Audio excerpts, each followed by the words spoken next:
Thank you, Bernie. One, congratulations to your family. You have lived the American dream. You seem to have a incredible background, and I want to congratulate you. So let's talk about policy. In the education debate, is there any room for school choice in the Biden administration? Thank you. Thank you, Senator. Thank you for your question.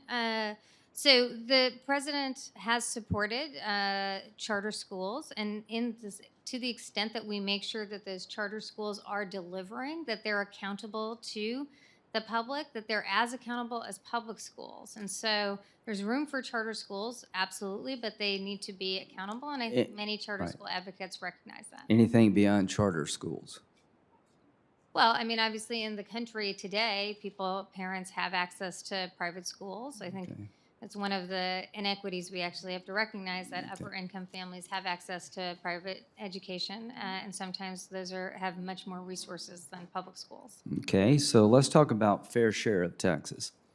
What is the fair share? What should be the corporate rate in America? What Well, is fair for corporations to pay? the president has supported restoring the corporate rate to, I believe, to a higher rate. I believe it's 35%, but I should double check. Is that, is, 28%. I'm so sorry. well, Sorry, let's my get bad. this right. You're So- absolutely right. 28%. Well, that's what Grassley says now. believe it Don't is let him speak 28%. for the Biden administration. Do you think 35% is a fair rate for corporations, or is that too high? I would follow the president's policies on these issues. Okay, what should the individual rate be? Depends on the income of the individual. If somebody makes $10 million, I believe we should restore it back to 39.6. is that enough?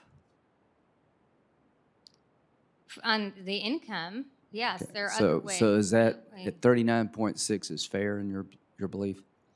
Well, my role is to address the President Biden's policies, and he is. I'm just talking about you as an individual. Would you go up higher?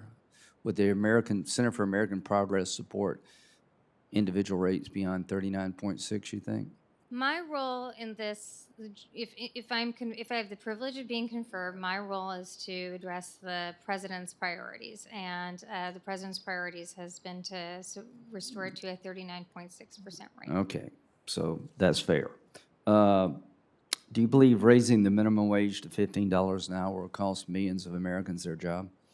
Actually, the most recent data on this, and there's been studies over the last few years, 2018, 2019, indicate that the minimum wage analyses that have looked at 40 years of minimum wage increases have found that the elasticity rate is different than previous understandings, and that actually job loss rates are relatively low. So you think 1.5 million people losing their job would be relatively low? No, actually, what I'm saying is that more recent studies, I appreciate that the CBO looked at several years. But you of don't studies. accept it?